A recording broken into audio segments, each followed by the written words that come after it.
Welcome back to Auto Reviews, and today we're taking a look at something very different, yet deeply important, because it is not just about machines, technology, or performance metrics in the automotive or aviation world. Instead, this is about how nations perform under extreme conditions, how systems hold up when tested by nature, and how the balance between human resilience and institutional preparedness is judged. We are talking about the 2025 floods, the United Kingdom's perspective on flood alerts, and the way Pakistan's overall performance in flood response and disaster management has been reviewed this year. When we think about floods, particularly in Pakistan, they are never just a seasonal event. They have become an existential challenge, something that shapes national debates,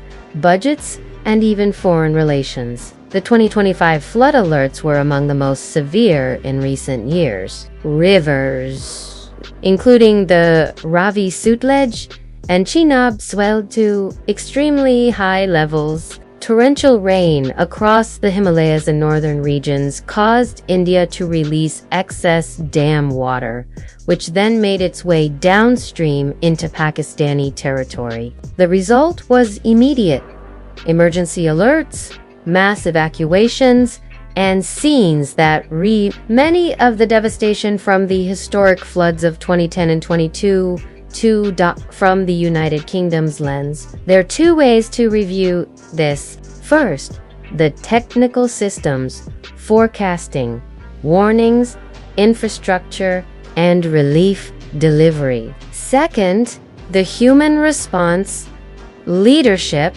resilience of local communities, and the ability of ordinary people to adapt. When UK analysts and global media spoke about Pakistan's 2025 flood performance, they often pointed to a mixture of progress and persistent shortcomings. Let's start with the performance of Pakistan's forecasting and alert systems. Compared to a decade ago, there has been notable improvement. The Pakistan Meteorological Department, alongside the Flood Forecasting Division, used more advanced radar and satellite-based tools this year. Alerts were issued well before peak flows reached critical point.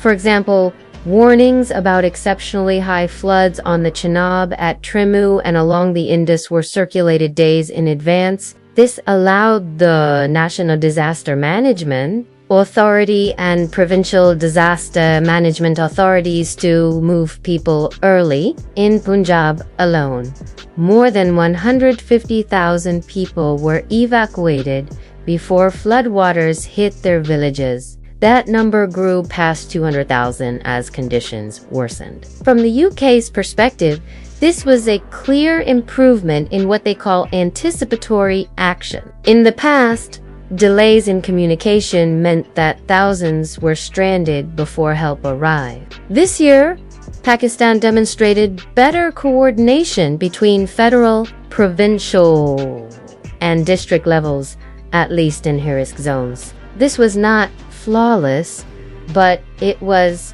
progress. However, forecasting is only one part of performance. The bigger challenge was the scale of displacement and the capacity of relief systems to absorb shock. The floods submerged large swaths of farmland, cut off roads, and destroyed mud houses in Khyber Pakhtunkhwa and southern Punjab. Entire communities were forced into temporary camps. In this regard, the UK media coverage highlighted both the bravery of Pakistani citizens and the structural weaknesses of the state. One strong performance indicator was the role of the Pakistan Army and civil defense teams. Helicopters were deployed in mountainous areas, boats in lowland districts, and trucks carried supplies to relief camps. Many observers noted that the speed of military deployment was faster compared to previous years. Within 48 hours, Army engineers had set up bridges in some cut-off areas. International review, including from British commentators, credited this as a key reason why fatalities were lower than initially feared. Yet, the review was not entirely positive. The question repeatedly raised in United Kingdom reports was, why, after decades of experiencing floods, does Pakistan still lack permanent flood protection infrastructure in many areas? Why are embankments weak? Why are housing structures not climate resilient? And why are so many communities still left vulnerable?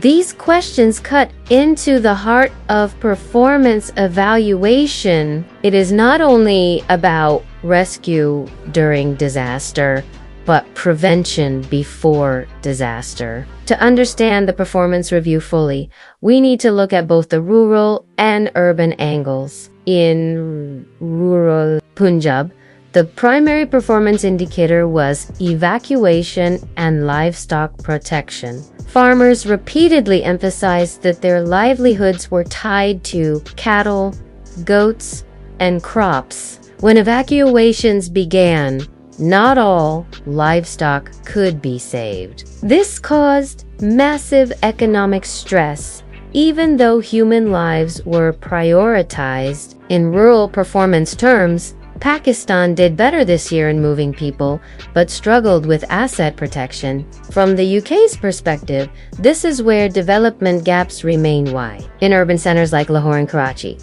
flood performance was measured differently for cities.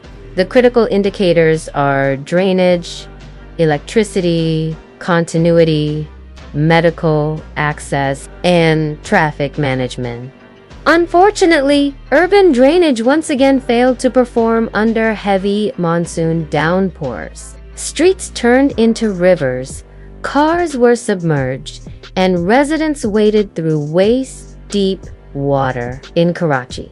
Social media was filled with images of entire neighborhoods cut off for days. This drew criticism in United Kingdom outlets, where analysts compared Pakistani cities with flood-prone UK cities like York or London's Thames barrier management. They noted that while Britain invests heavily in drainage engineering, Pakistan's urban planning remains reactive rather than preventive. On the humanitarian side, Pakistan's performance did receive some positive reviews. Relief camps were set up relatively quickly, and food distribution was coordinated through NDMA, provincial authorities, and charities. UK-based NGOs such as Islamic Relief and British Red Cross praised local coordination, although they also warned about overcrowding and sanitation problems in camps for women and children in particular. The conditions were far from ideal. Performance in humanitarian logistics was therefore seen as partially effective but still limited by funding and infrastructure gaps. Financial performance is another crucial metric in these reviews. Flood management requires resources, boats, helicopters, food stocks, medical kits, and shelter materials. Pakistan's economy in 2025 is under heavy strain due to inflation and debt repayments. So much of the relief effort depended on international support. The UK government pledged humanitarian assistance, but analysts in London observed that Pakistan needs long-term financial planning for climate resilience rather than repeated emergency appeals. Performance here was rated as reactive, not proactive. Now, let's bring in the wider context of climate change. The United Kingdom's climate experts repeatedly argue that floods in South Asia are no longer one-off disasters. They are systemic. Warmer atmospheres carry more moisture, leading to heavier cloudbursts, while glacier melt feeds river systems unpredictably. Pakistan's floods are therefore not only about domestic governance, but global climate justice. From this perspective, Pakistan's performance cannot be isolated from international responsibility. Yet at the same time, UK reviewers stressed that domestic adaptations, stronger and better urban planning, stricter building codes are within Pakistan's control. The performance review thus sits at a crossroads between external blame and internal responsibility. Another element in performance evaluation is communication. During the 2025 floods, Pakistan made stronger use of digital media, radio, and SMS alerts.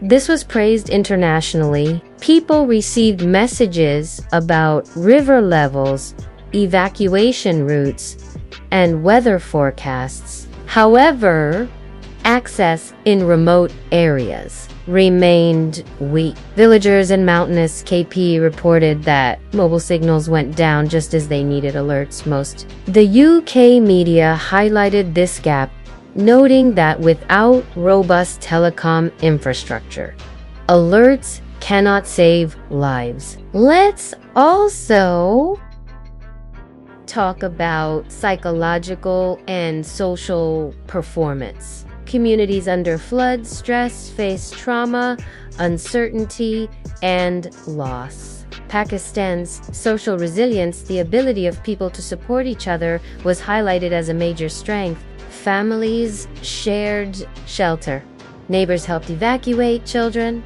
and local mosques opened their doors. The United Kingdom's review noted this cultural resilience as a unique performance strength of Pakistani society. It is not something that can be engineered by the state, but it is a form of social capital that sustains survival. If we zoom out and compare numbers, the 2025 floods displaced over 200,000 people, caused hundreds of casualties, and inflicted billions in economic damage. The UK's performance review of Pakistan did not dismiss these numbers, but placed them against past floods. Compared to 2022, fatalities were lower, evacuation speed was faster, and forecasting was more advanced. In other words, performance was improving, but vulnerability remained stubbornly high. Another dimension often discussed in British analysis is the role of geopolitics. When India releases excess dam water, Pakistan's vulnerability spikes. This is not simply meteorology. It is also transboundary water politics. UK reviewers pointed out that without stronger water-sharing agreements and joint monitoring, Pakistan's flood performance will always be hostage to upstream decisions. In performance terms, this is a limitation beyond Pakistan's control. Yet, it must be factored into any realistic review. So, what is the overall verdict on Pakistan's performance during the 2025 flood alerts? The United Kingdom's review, as summarized across media, NGOs, and government reports, is a story of partial success, continuing fragility, and urgent need for investment. Success lay in earlier warnings, faster evacuations, and coordinated relief. Fragility was visible in urban infrastructure, housing resilience, and camp conditions. And the urgent need is for long-term planning dams, drainage, housing codes, and climate adaptation. When you listen to ordinary voices from flood-hit regions, you hear a mixture of gratitude and frustration. Gratitude for being saved, frustration for being repeatedly displaced. This human element is where performance reviews go beyond numbers. And when the United Kingdom evaluates Pakistan's performance, it does so not just in technical terms, but in humanitarian and social dimensions as well.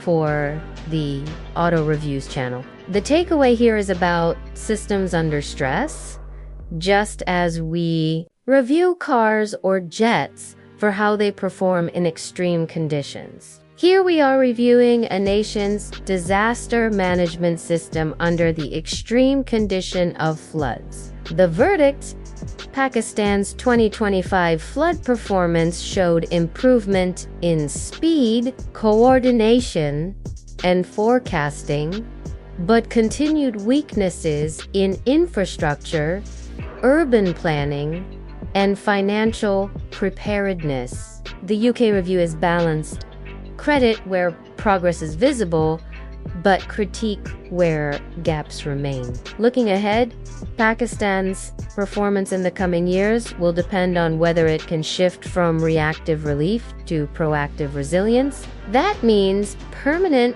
flood barriers, climate-resilient housing, and strong coordination between provinces and center. It also means securing international finance for climate adaptation, something the UK and other nations have promised but often delayed. If Pakistan can build on the lessons of 2025, its performance in the next flood cycle could be far stronger. And as always, performance is not just about governments. It is about people, their resilience, their courage, their willingness to adapt. That perhaps is Pakistan's greatest strength.